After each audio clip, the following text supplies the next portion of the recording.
Vamos abrir nossas Bíblias em Números, livro de Números, Números capítulo 13.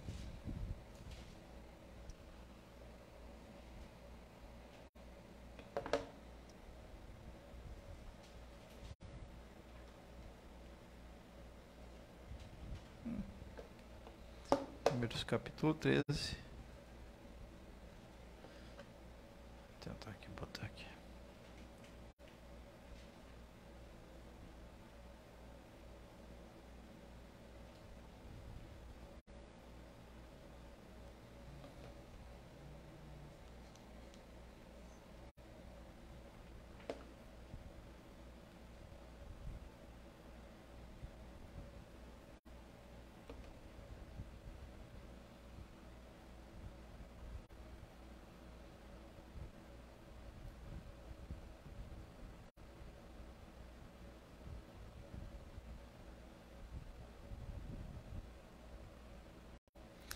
Amém.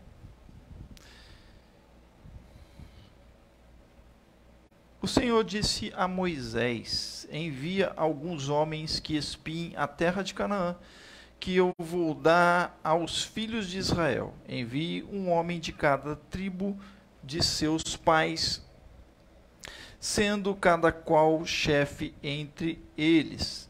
Moisés os enviou do deserto de Parã, segundo o mandado do Senhor. Todos aqueles homens eram chefes dos filhos de Israel. Aí diz o nome de cada um deles aqui. Porque eu não vou ler tudo isso. E aí, verso 16, são estes os nomes dos homens que Moisés enviou a espiar naquela terra. E a Oséias, filho de Num, Moisés deu o nome de Josué. Então vamos até aqui, depois a gente vai ler mais, vamos ficar nesse capítulo 13. Amém?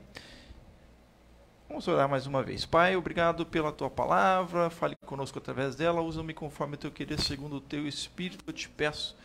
Te agradeço e oro em nome do Senhor Jesus. Amém. Aqui nós lemos no texto de Números, o momento então que eles estão próximos à terra prometida, só aí sendo dividido, né, pelo Jordão, pelo Rio Jordão, e então Moisés manda que 12 espias, 12 homens que vão espiar a terra, eles vão olhar a terra prometida, eles vejam a terra que Deus então prometera a eles, desde Abraão, né?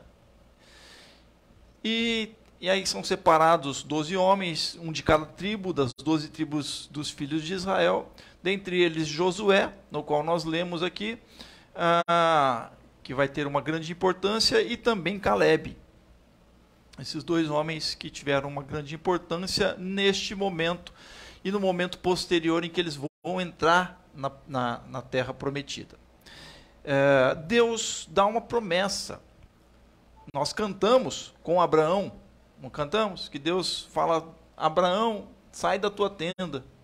Está lá em Gênesis, Deus chamando Abraão para sair da tua tenda para uma terra que eu te mostrarei. Abraão passa por Canaã, essa é a terra que Deus mostra para ele. Mas só depois de muitos anos, é que essa terra vai se concretizar na história, então, das gerações, né, de Abraão, ou dos descendentes, melhor dizendo assim, de Abraão, porque Deus promete, então, para Abraão que ele seria pai de muitas nações, né, um pai de uma nação muito grande. E aí, de fato, ele recebe esse título de pai, né, de pai da fé, ou, enfim, justamente, né, aquele que teve fé no Senhor. E só que essa promessa de Deus vai se cumprir lá com os filhos de Israel, que são tirados do Egito com Moisés. E este é o momento, então, que eles estão. Então, o que eu quero que a gente entenda, você entenda, é que as promessas de Deus, elas não são assim como a gente quer que elas cumpram. Não é como você quer. Não adianta você querer falar que, querer agir, porque o agir é de Deus. Amém? Você tem que ter fé e caminhar com Deus. Foi isso que Abraão fez. Amém? Foi isso que os filhos de Israel fizeram. Foi isso que Jacó,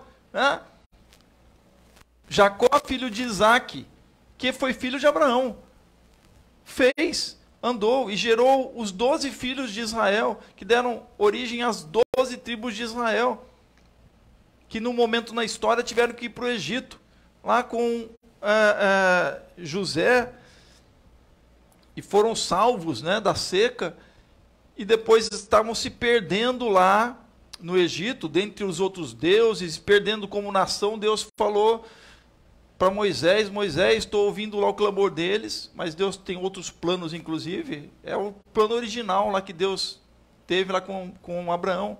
Então vamos resgatar o povo e levar lá para a terra que eu prometi. Amém? O que eu quero dizer é que você deve confiar no Senhor e permanecer nele, porque a promessa dele não é por uma satisfação apenas a imediata da sua vida. Deus abençoa, amém? Para que você viva e tenha alegrias e tenha satisfações, amém? Ele vai dizer lá em Provérbios, Salomão, na sua sabedoria, vai dizer, olha, que o homem tema a Deus e coma do fruto do seu trabalho. Ele está falando do homem que ele tenha a alegria com a mulher da sua mocidade, amém? Então, ele está falando de alegria, de desfrute nesta vida, amém? Mas o plano de Deus, ele é maior do que a sua, muitas vezes, imaginação, e restrição, porque somos restritos. Você é restrito, restrito ao plano maior de Deus. Então devemos entender isso. O próprio Jesus nos ensina isso. Eu trouxe na semana passada, quando ele fala com os discípulos querem um ficar à direita dele, outro ficar à esquerda dele, são os filhos de Zebedeu, e Jesus fala assim, olha, não compete a mim falar isso daí para vocês, não compete a mim, no meu reino. Primeiro, que o meu reino não vai ser aqui, meu reino, ele é além daqui, ele alcança esta terra, Jesus falando. Mas os discípulos não entendiam, achavam que Jesus ia tomar lá o reino, o Império Romano, ia depor o rei, depor o imperador, e Jesus ia governar ali na terra. Mas não é isso. Então, a tua visão é limitada. Eu estou falando isso porque a minha é limitada. Então, se nós recorremos a Deus, é porque confiamos que Deus, ele vê além. Amém? E ele pode ajudar você além. Amém? O que você deve fazer é perseverar na promessa de Deus. É isso. Ter fé é perseverar na promessa de Deus. Se o Senhor te chamou e você atendeu o chamado dele, recebeu ele no seu coração, crendo, porque Deus tocou no seu coração através da tua palavra, foi ação e obra do Espírito Santo, convencimento, foi do Espírito Santo na tua vida. Amém? Se você está na presença dele hoje, é por causa disso.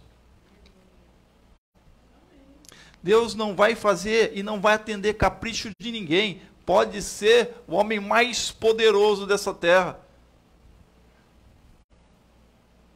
Deus não atende capricho de homem. Então Deus não vai atender o teu capricho. Deus vai atender o plano que ele tem. E se você está incluso nele, amém, você vai ser abençoado. A tua geração vai ser abençoada. Se você confiar, Abraão confiou. É isso. Então persevere na promessa de Deus.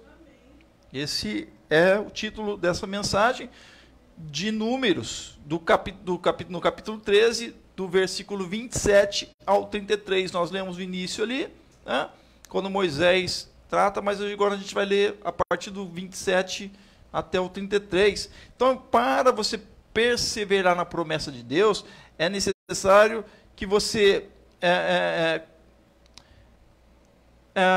veja, vislumbre, tenha um vislumbre dessa promessa, creia, porque Deus dá sinais e mostra para você, né? Você comprove, você tenha, porque Deus também dá provas da promessa dele na tua vida, e experimente. Foi isso que os homens relataram da terra. Olha, realmente Deus prometeu e essa terra é boa. É uma terra que mana leite e mel. Uma terra que é boa para a gente estar ali, né? A gente sabe que Israel, uma parte dele é desértica, né? Mas uma parte é muito frutífera, muito, né? E foi a parte justamente que eles entraram, né? Lá no norte, quem viaja para Israel e vai para a terra do norte, né, que é a Galileia, onde Jesus viveu, ali é muito arborizado, né, tem a nascente do Rio Jordão começa lá, então é uma terra, tem muitas tamareira. A tamareira, uma árvore que para você, se você, né, diz um ditado que se você quem planta tâmara não come tâmara. Porque se você planta tâmara, mas ela não dá aqui, né? Eu já tentei plantar lá em casa, não dá aqui, só naquele clima desértico, né? Mas a tamareira, ela demora 80 anos para ela dar a tâmara. Então vocês vejam que a terra que eles entraram estava cheia de tamareiras. O mel, que era o mel que ele fala aqui, que é uma terra que mana leite e mel. Quem já comeu tâmara vai saber o que eu estou falando. A tâmara fresca, ela é uma massa, né? Ela tem uma massinha doce, ela parece um mel. E eles, inclusive, fazem um mel de tâmara, né? Lá em Israel é vendido, né, um mel de tâmara, onde isso é processado e eles vendem como mel. Existe o mel também de abelhas? Existe.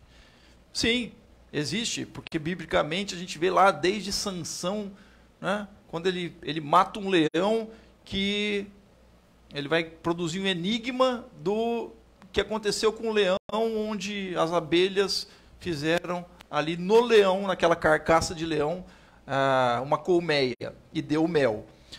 Mas o mel aqui que se refere é o mel de tâmaras, são as tâmaras. Então eles experimentaram. Diz o texto que o cacho de uva precisava ser carregado por 2 homens, porque não dava para carregar o cacho de uvas ali. Então, eles dizem lá no verso 27, ora, eles vão lá, os espias, os 12, e falam para Moisés, Moisés, entramos na terra, a qual você nos enviou, onde há leite e mel com fartura. Aqui estão alguns frutos dela. Amém?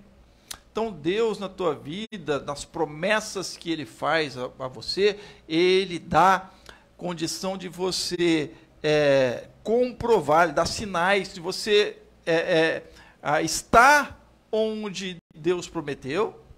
Amém? Ele dá condições para você comprovar que é promessa de Deus, e Ele dá condição para você experimentar. Amém? Mas, entretanto, porém, há lutas, tá? Então,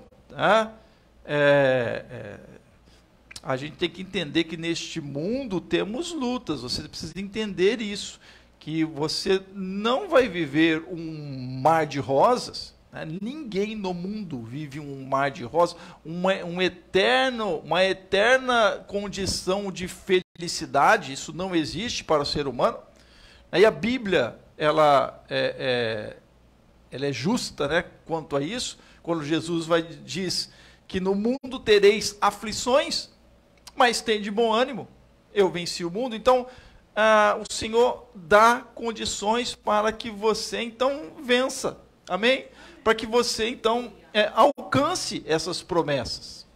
Por isso, persevere naquilo que Deus colocou no seu coração. Amém? Mesmo que haja adversidades. Nós lemos o Salmo, que o salmista vai dizer, olha, eu estou esperando, eu espero no Senhor, eu confio. Amém? Então, Deus dá provas para você entrar, para você comprovar, para você experimentar de bênçãos que Ele tem para você. Amém?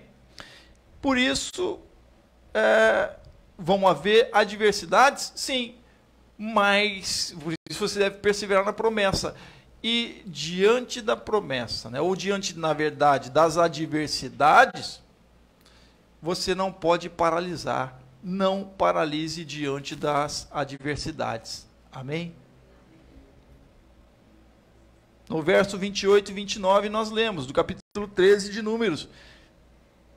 Eles falaram e deram um relato para Moisés. Verso 27. Olha, é uma beleza. Olha, é muito legal. Mas aí o povo diz assim, os que dão um relato dizem assim, mas o povo de lá que lá vive é muito poderoso. E as cidades são fortificadas, porque eles entram num local onde tinha a cidade de Jericó. E quem vai para Israel também e visita lá Jericó, né, descobriram as muralhas que está enterrada, né, porque as cidades aconteceu que elas eram enterradas ao longo do tempo, né, porque eles construíam em cima das cidades outras cidades. Então eles cavaram lá e a coluna é algo monumental, a coluna, uma das colunas da cidade, construída, então, cidade de Jericó, que está lá em Israel, né, na parte norte, no estado de Israel. E aí eles dão um relato para Moisés. Olha, eles começam a ver as adversidades. Acabaram de ver que a bênção, amém? Mas eles começam a voltar os seus olhos para a adversidade. Mas o povo que lá vive é poderoso, e as cidades são fortificadas e muito grandes. Também vimos descendentes de Enaque. Quem são esses, né? São os Enaquins, ou eram os gigantes, homens muito grandes, né? Como, por exemplo, é relatado lá aquela luta de Davi com Golias, que era um homem que tinha mais de 2 metros de altura, 2,5 metros de altura. Os amalequistas vivem no Neguebe, os hititas, os jebuseus e os arameus vivem na região montanhosa, os cananeus vivem perto do mar e junto ao Jordão. Então, há muita gente lá, muito povo, e a luta e não dá não, né? Começam a ver as adversidades. Para você perseverar na promessa, você tem que saber das adversidades, sim. Mas você não deve ficar olhando somente para elas. Para você perseverar na promessa, você deve ser positivo.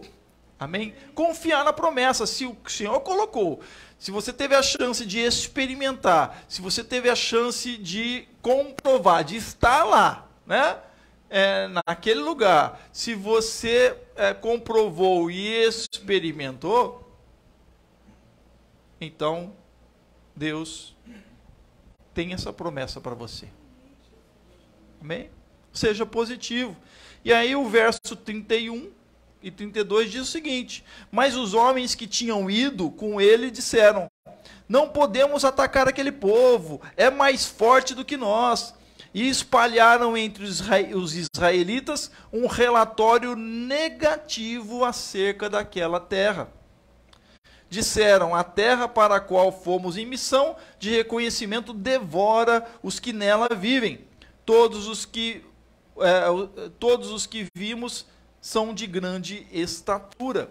Então, se você olhar para o lado negativo, e mais ainda, espalhar a negatividade, aí acabou. Então, seja positivo. Amém? Para que você espere e persevere, para que você persevere na promessa de Deus, você deve ser positivo, ou seja, crer. Crer além das adversidades. Deve estar ciente, sim, das adversidades, mas com o seu coração em Deus, você vai estar aí numa sintonia com o plano de Deus. Amém? Então, se Deus levou o povo até lá, permitiu que 12 fossem lá, passar para o lado da terra, ver como é que era o negócio e voltar a experimentar das coisas da terra, opa! Amém? Só que 10 daqueles homens é que disseram isso, foram negativos. E contaminaram o povo. Né? Já estavam dizendo, olha, né? Começaram a contaminar o povo com a negatividade. Seja, para perseverar na promessa, você tem que ser positivo, mesmo que a maioria seja negativa. Por isso, permaneça com fé na promessa do Senhor. E aí, então, um camarada chamado Caleb, ele fez o povo calar, porque eles começaram a falar para Moisés, olha, Moisés, é uma maravilha, só que, ó, Moisés, tem muito povo lá, o pessoal é grande, forte, poderoso, acabou, não tem chance, sem chance. Mas o Caleb falou, fez o povo calar-se perante Moisés e disse, subamos e tomemos posse da terra, é certo que venceremos. Porque ele tinha se lembrado da promessa do Senhor. Amém? Deus não nos fez passar por tudo isso aqui para a gente agora morrer na praia. Não. Amém? Pode ser que alguns fiquem no caminho. E eu estou falando isso daí no sentido de que de algo que você deve entender que é algo maior. Amém? Que não é só na tua vida. Ou seja, Deus age através da tua vida. Amém? Com propósitos maiores. Para que você seja assim feliz. Amém? Que você tenha satisfação nessa vida. A gente tem aflições, mas a gente tem alegrias. Né? Mas Deus tem um plano maior, então devemos permanecer com fé na promessa do Senhor. A promessa aqui era de alcançar a terra prometida. O que Deus prometeu à tua vida? O que é promessa dentro da palavra de Deus, né, para a tua vida? De alcançar determinada coisa, né? Trabalho, ou é a salvação em Cristo Jesus de familiares, né? E de amados e amadas, pessoas queridas, que Deus colocou no teu coração para que você conquiste. Amém? Em detrimento das adversidades.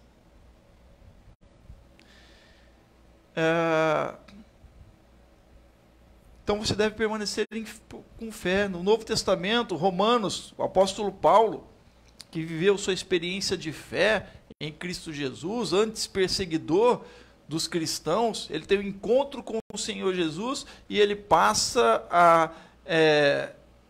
ele sai de uma posição de agente de morte, porque ele era, né, com um zelo pela lei, né, mosaica, inclusive, ele se tornou um agente de morte.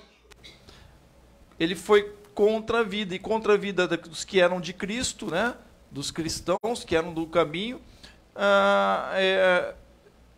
Deus vai ter um encontro com ele, o Senhor Jesus vai ter um encontro com ele, e nesse encontro ele fala, meu Deus, eu estava esse caminho que eu estava levando era um caminho de morte, mas eu encontrei o Deus da vida. Amém? Deus é um Senhor da vida, Jesus é o Senhor da vida, e Jesus mostra para Paulo isso. E aí ele vai escrever em Romanos, porque no Evangelho é revelada a justiça de Deus. Uma justiça que do princípio ao fim é pela fé, como está escrito, o justo viverá pela fé. Então, o evangelho é revelado que a justiça de Deus, ele é revelado um ato de Deus. A justiça de Deus e os atos, né, de Deus são atos de justiça. Aqui a gente não deve pensar, inclusive, nos atos de Deus como certo, errado, e as pessoas, né, no mundo, porque acontece tanta coisa, isso, aquilo, outro, e então Deus não está certo, ou Deus está certo, Deus está errado. Não, não existe certo e errado para os atos e ações de Deus. O que há são atos de justiça. Quando Jesus vem e fala, eu sou o caminho, a verdade e a vida, quando ele fala que ele é a verdade, ele é o ato de justiça de Deus. Ele é a verdade de Deus. Amém? Porque para uns, lá na época de Jesus, para os fariseus, aqueles que estavam no templo, né, Jesus estava errado. Jesus estava contra Moisés, contra o templo, contra o sacerdote. Jesus estava contra algumas coisas, né? Contra a violência, etc, etc. Mas, então, para alguns Jesus estava errado. Para alguns, para o próprio Pedro, quando Jesus fala assim, olha, eu vou ter que morrer e tudo mais, Pedro fala, não, o senhor não vai morrer, não, a gente vai proteger. E Jesus fala assim, olha, afasta de mim, Satanás, afasta-se de mim, adversário de Deus, porque você não conhece as coisas de Deus, você não está aí pegando. Pedro, o que eu estou falando? Você não entendeu ainda. E os discípulos realmente não entenderam a princípio. A gente lendo os evangelhos e tudo que aconteceu com Jesus, a gente vai entender isso. Então, o que Jesus está falando é que ele não está falando se ele é certo ou errado, mas ele, como verdade, é o ato de justiça de Deus. Amém? Se você aceita este ato de justiça, Jesus como um ato de justiça de Deus, você alcança esta salvação e bênção, esta remissão de Deus, esse perdão de Deus. É isso. Amém? Amém. Pronto. Então, permaneça com fé nas promessas do Senhor. Caleb aqui vai dizer, não, olha, gente, a gente vai vencer aqui em Deus, porque Deus, ele operou a sua justiça na nossa vida, está operando, é só a gente ver. Por isso, para que você persevere na promessa de Deus, é importante que você veja de vários ângulos, busque ver de vários ângulos.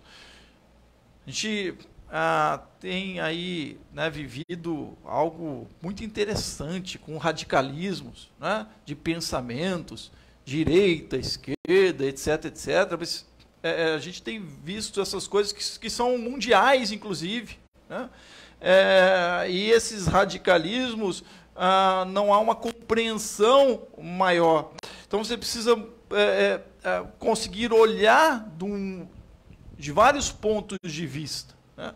Lá no interior de São Paulo, né, da onde eu sou originário, que nos povos originários, né, eu sou lá do interior de São Paulo, e a gente encontra em alguns locais, né, lá tem locais no interior, mais no interior ainda, né, tem sítios e tudo mais, e tem goiabeiras, né?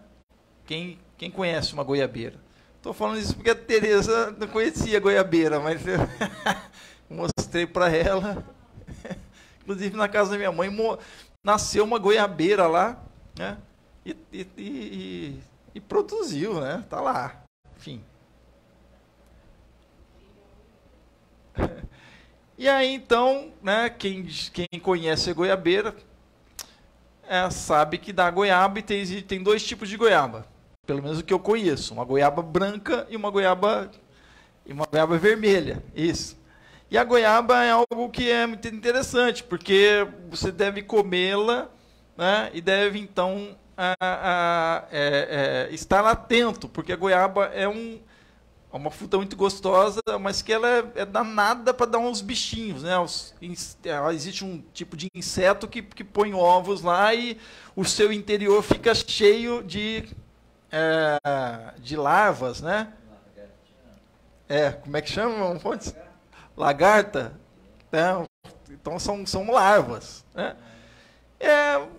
Até que, assim, pelo que a gente assiste desses coisas de sobrevivência, né? Se você já assiste algum programa de sobrevivência, o camarada comendo determinadas coisas, né? Como escorpião e etc, etc, né? Na China se come muitos insetos. Você comer uma larvinha daquela, não vai ter problema nenhum. Mas a gente, né? É claro, né? E aí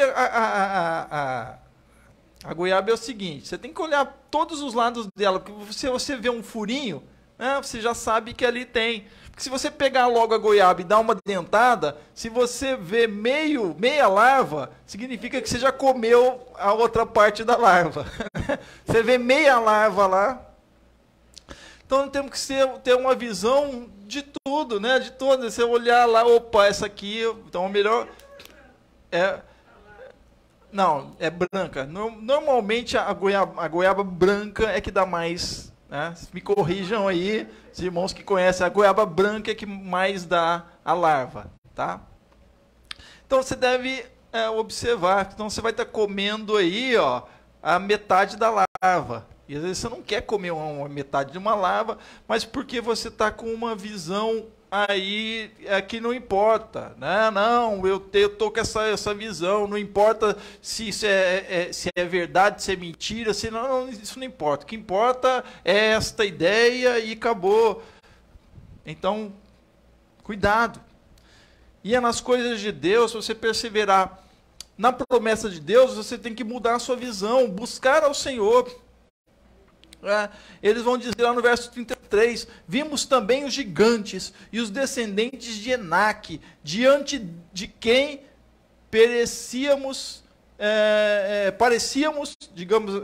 parecíamos gafanhotos a nós e a eles. Então, olha, a gente viu os camaradas lá e nós nos vimos como gafanhotos, né, como pequenos. Então, busque ao Senhor, o Senhor vai mudar a sua visão. Talvez a sua visão justamente é essa, tá? Uma visão onde você se diminui diante das adversidades. Não significa que você é superior, não. Mas que você tem capacidade no Senhor para enfrentar as adversidades. É isso. Mas muitas vezes você se vê aí numa visão diminuída. E é isso que estava acontecendo com o pessoal aqui, com Caleb e Josué. Não, eles disseram, não, nós vamos vencer, nós vamos lutar, vai ter luta. Mas a gente vai conseguir. Por isso, mudar de visão, aí eu coloco o apóstolo Paulo novamente aqui, que vai ter uma visão mudada com o encontro com Jesus, que ele vai dizer lá em Romanos 12, não se amoldem ao padrão deste mundo, mas transforme-se pela renovação da sua mente, para que sejam capazes de experimentar experimentar e comprovar a boa, agradável e perfeita vontade de Deus. Amém? Então, olha só, na terra eles estavam lá e experimentaram. Eles entraram, tiveram no lugar, comprovaram e experimentaram. E Paulo está falando aqui, olha, se você então tiver uma visão transformada em Deus pela fé na tua vida, você vai ser capaz de experimentar e comprovar a boa, a agradável e a perfeita vontade de Deus para a tua vida. É isso que estava acontecendo lá com Caleb, isso está acontecendo com Josué. A gente não pode ficar paralisado aqui, não, gente. Vamos seguir lá. Amém? Porque se você ficar paralisado, você nem tentou. Né?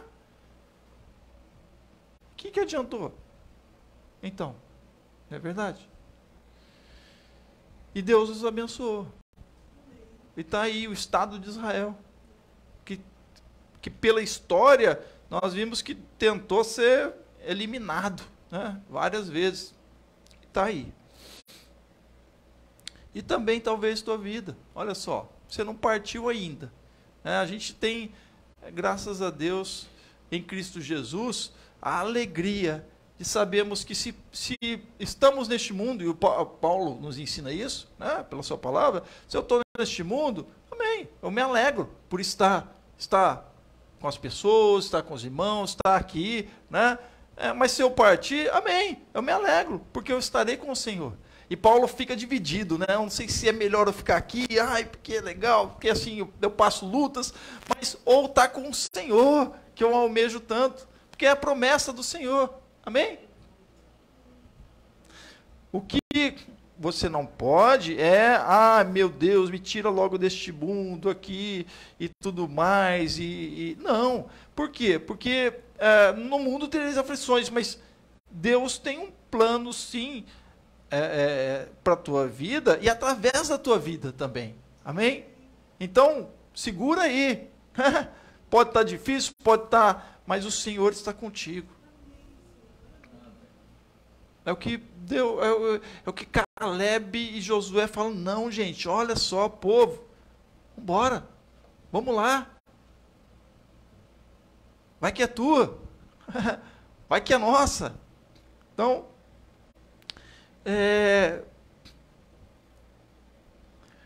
quando Paulo fala não se amoldem ao padrão deste mundo, não olhem como o mundo olha, amém? Olhem ou busque, por isso buscar a Deus é buscar olhar e o Senhor trazer este olhar, e através da sua palavra, para que você olhe para além do que como o mundo olha, amém? Essa é a diferença daqueles que buscam ao Senhor, daqueles que creem e confiam no Senhor. Os 12 espias foram lá, os 10 deles estavam com Moisés, estavam andando com o povo, não estava? Chegaram lá, entraram na terra, mas não vai dar não, negócio ali não dá. Mas Josué e Caleb falaram, não, dá sim. Então que você seja um Josué, que você seja um Caleb, né? Que você creia, que você seja como Josué, como Caleb, né? E não como os 10 ali que falaram, não Moisés, não vai. E para isso, deixar que o Senhor trabalhe no teu coração, através da tua palavra, da sua própria palavra, para que você consiga diferenciar os moldes que o mundo traz daquilo que a palavra traz para a tua vida. A transformação e renovação da mente aqui, que o Paulo fala, é através da fé no Senhor, é através de crer na sua palavra, através da fé, mas com parâmetro na sua palavra. E aí, sim, você vai experimentar a boa, agradável e perfeita vontade de Deus. Amém? Feche seus olhos, vamos orar. Senhor nosso Deus, eu te agradeço, ó Pai, pela tua palavra, que nos ensina, que nos exorta, ó Deus, que nos conforta, que nos traz, ó Deus, fé, porque o Senhor está com aqueles que creem em Ti. Então, cada um dos teus filhos e filhas, cada um dos meus irmãos e irmãs, cada um daqueles que oram comigo neste momento, a toda pessoa, Senhor, que se volta para Ti agora, Deus, crendo no Senhor, que o Senhor opere com o seu poder na sua vida, lhe mostre, ó Deus, quais são aí os cumprimentos da promessa, aqueles que eles já experimentaram, ó Deus, já comprovaram nas suas vidas, ó Deus, ó Senhor, então que o Senhor confirme essas promessas nas suas vidas, ó Pai, e a principal delas é a salvação em Cristo Jesus, é a paz do Senhor nos seus corações, é ter a certeza de que no mundo temos aflições, mas que o Senhor está com cada um, ó Deus, e o Senhor está nos guardando, está direcionando, está protegendo, e que ao partir daqui, Senhor, estaremos contigo. Então, Pai, caminhar para frente, seguir à frente. Então, cada um dos teus, daqueles que olham comigo neste momento, ó Pai, estejam olhando dessa forma, buscando ao Senhor, para que o Senhor mostre todos os ângulos, ó Deus, de visão, na qual não estão conseguindo ver neste momento, mas, ó Deus, é verdade, ó Pai, que não conseguimos ver tudo, então que o Senhor capacite-os cada vez mais com a fé, porque eu creio no Senhor, o Senhor é aquele que tudo vê, que vê todo o entorno, todo o redor, ó Pai. Então que o Senhor esteja capacitando-os cada um com a sua fé, Senhor, para que permaneçam perseverantes nas tuas promessas, na tua palavra, Senhor, nos seguir em ti. Muito obrigado, a Deus, te louvo e te agradeço e oro em nome do Senhor Jesus. Amém. Amém. Vamos louvar ao Senhor com um cântico, esse momento, e assim como Deus tem promessas na tua vida, né? Deus ali então leva-os à terra e estabelece com eles este propósito. Deus tem um propósito através da sua palavra, e o povo então diante de Deus, na sua alegria e também na sua fé, colocava diante, depois de estabelecido o templo, quando eles estavam na terra, e antes disso, mesmo com aqueles que passaram, como foi Jacó, e mesmo Abraão, que diante do Senhor o honraram com seus dízimos, com a sua oferta, com o seu dízimo, com a sua oferta. Então, que você honre ao Senhor também com o seu dízimo, com a sua oferta. E aqui nós temos, então, estabelecido o altar do Senhor. Amém? Para que assim você tenha e faça um ato, porque este também é um ato de justiça diante de Deus, que você reconhece a justiça de Deus. Amém?